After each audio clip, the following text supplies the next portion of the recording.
soccer match, right? So we'd have 3 different goals, right?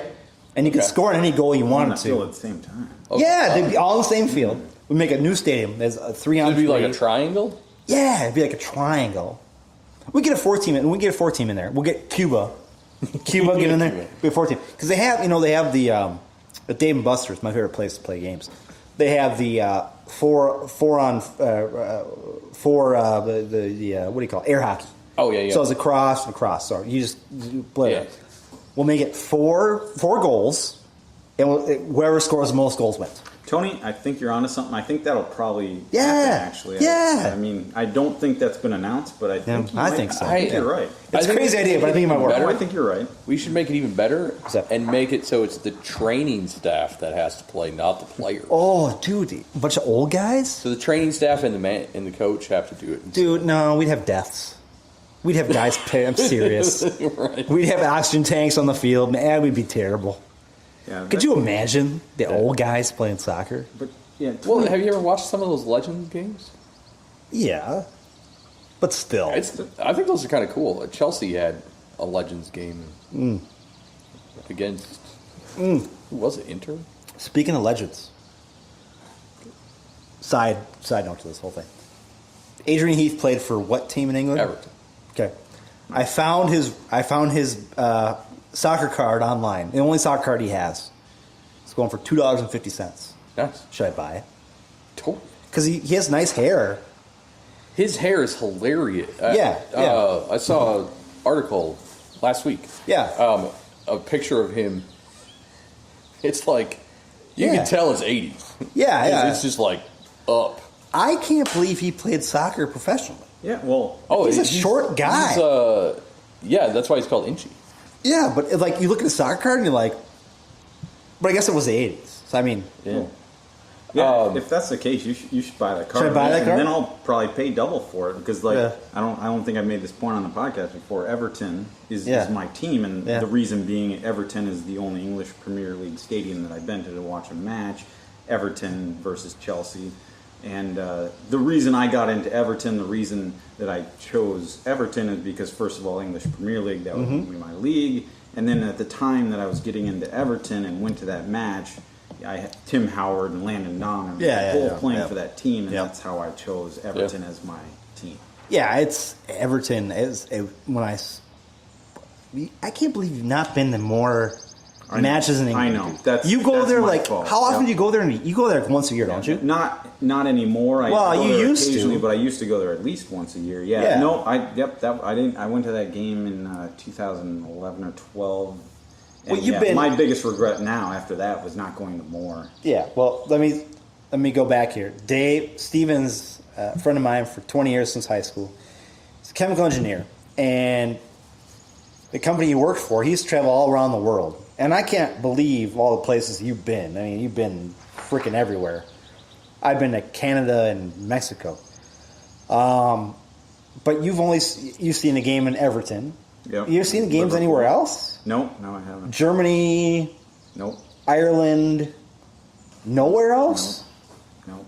At what point in your career do you think, well, next time I go somewhere, like you're going to Argentina in a couple weeks? Yeah. Are they the soccer league down there? Actually, yeah. I mean, it's always been on my mind. I don't know that it'll be going on. In late August. I'm not sure. When do they play? Normal schedule? I don't think it may not have started up, but honestly, everywhere I've gone since. You should. And it's not just soccer. It's been, I'll get off this soon, but the traveling thing. It's like my last couple trips, like to Australia, for example. And it wasn't, the soccer leagues weren't as, I think it might have been a time frame, but it was more about, at that time, it was more about rugby. And I can't call myself a rugby fan, but I've since I've been to professional rugby matches in Northern Ireland and Ireland as well, Dublin and Belfast, and so I have done that at least. I've broadened my horizons to sport outside of this country. So you're gonna be gone for 3 weeks in Argentina, starting in what, August? Mid to late August. Yeah. Did you ask for that time off from this podcast, or no? No, I haven't yet. I was hoping not to. We don't provide benefits, and that's why I think I might have mentioned it. I'm a little disappointed the Argentines made such an early exit because they're going to be pissed off. I think they still will. Their only saving grace was Brazil lost as well. So maybe they'll be okay by the time. You shouldn't wear any type of jerseys that who they lose to. Oh boy, who did Argentina lose to? Uruguay? No, yeah. Uruguay? France. Uruguay, France. No, yeah, they lost to France. Well, you shouldn't wear a French jersey though. All right, don't do that. I won't. So you're gonna call? Are you gonna call into the podcast when you're out there? Yeah, I'll try to. Yeah. God, we could have somebody calling in from Argentina. We could. That makes it better. And is it same time zone or just?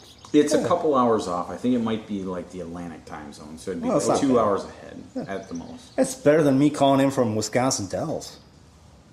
You think of South America, you think they're straight south, but you look on a globe, they're actually a little bit east. But anyways, back to soccer. And I want one thing. One thing I want to touch on was the 48 teams in the 2026 World Cup. Like, doesn't that? Are you a little concerned that it kind of dilutes it? I mean, don't we have the right amount of teams?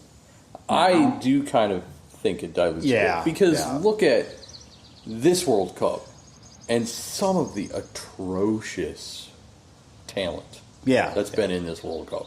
But think about... I mean, just imagine how these federations are going to expand even more. Look, how many teams is Oceania going to get in? Well... Like 3 now?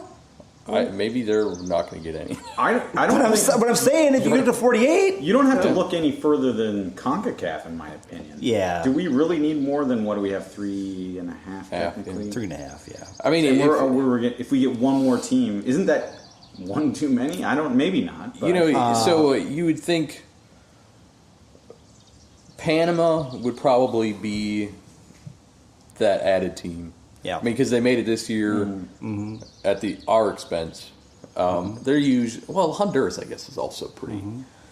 I can't imagine. I mean, Panama looked like shit, and I can't imagine Honduras. Obviously, they've been in it before, but maybe. Do we know how many teams are going to end from which federations? I think we're getting 4.5 now instead. Okay. How many is Europe getting though? Oh, I'm sure like 10 because. So here's the deal. So you're gonna have teams like, Italy would have been in. Maldives. Okay. Yeah.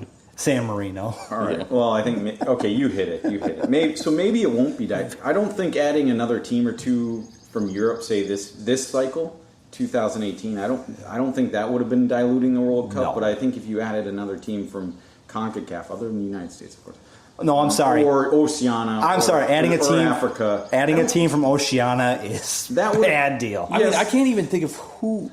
Well, you got Australia in Oceania. Okay. Australia, Japan, New Zealand, South Korea. Australia, you said them. Do the Philippines? Do they have one? I'm sure they do. I don't know who else has one. All right, maybe you take the good and the bad. You add another quality team that maybe deserves to be in the entire World Cup from Europe, UEFA. CONCACAF might be a stretch. Like I mentioned before on this podcast, I think we're a little top heavy, but maybe the Honduras, the Panamas, maybe every once in a while they deserve it.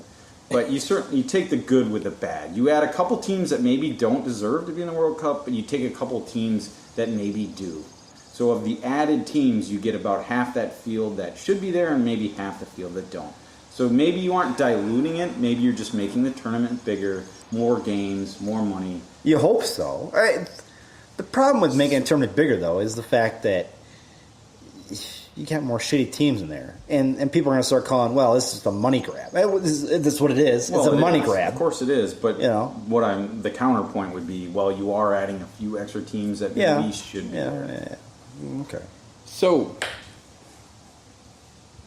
I mean, looking at the member nations of Oceania. Yeah, it's incredible. You're talking American Samoa. Yeah. Cook Islands. Yeah, they have a team? Fiji. Fiji has a team? Apparently. Okay. New Caledonia. Well, hold on. I didn't even know that was a country. But the fact is, if they're getting 3 people in, they're getting in Japan, South Korea, and Australia or New Zealand. That's it. That's it. There's nobody else getting in there. Right. But even then, I mean, you're getting the Socceroos in there. I mean, seriously, my Well, I don't know. Tim Cahill for us. Tim Cahill's probably going to retire in the next 8 years. I would assume. My geography is getting tested because I can't believe some of those countries. And you go to Europe. What are you going to put? Like Sam, right? You're going to put Vatican City in there? Is Pope going to play? Well, you've got Gibraltar. They've got a team. Gibraltar has a team. Yeah. Well, are you serious? No, to my point, Europe. Take Europe. Take Europe. Like this year, I would have loved to see Italy and Netherlands in the tournament this year. I would love seen Italy too, but the fact is they didn't make it. Right, and they didn't make it. And there's a reason why they didn't make it. Correct, but maybe with a bigger tournament, those teams actually would have a chance to advance. Because they're unless Italy can turn their flipping leagues around, they suck. There's so much corruption and shit. I don't even want to talk about Italy's leagues right now. It's stupid. I almost had to cheer more for America next World Cup if Italy was in it because I can't stand the Italian. I mean, we talk about the American flipping World Cup teams and what's going on. Italy's so screwed up. You got young guys, you got old guys. They're probably in store for a Spain, Germany rebuild. They have to. Yeah. They have to. Which sucks.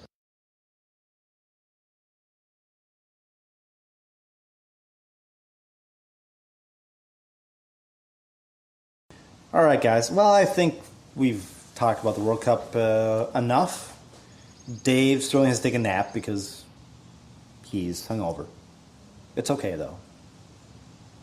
Next podcast, you're going to drink twice as much as you usually drink, right? Okay. Next podcast, actually, it's funny. I'm going to bring this up. Next podcast, I will be Sam's family because my family is going to Iowa, and I will not be joining them. Just me and my dog Draco. So we can have a podcast wherever we want. I was thinking, well, we'll talk about it, but Invictus was a pretty cool place we could go to. There's some other places we might think about. What else is there? By next podcast, we'll have a World Cup champion. Hopefully, it's England. We'll also be 2 weeks into the transfer window. Yes, and we'll probably have some guys to talk about for the United. Guys either we get or guys that we should look at getting. Yeah. I did see some Facebook posts yesterday from a couple of United fan pages saying there's a couple strikers that they thought about getting. I don't know if strikers do we need strikers? I don't think so. I think we need midfield help, but that's just me. Well, we actually need some wingers. Yeah, wingers, midfield. Strikers we don't need. Other than that, guys, that's about it for here. For Dave Stevens, Dave Sterling, I'm Tony Pervenanzi. Thanks for listening to the Loons Podcast, and we will talk to you guys in 2 weeks. See ya.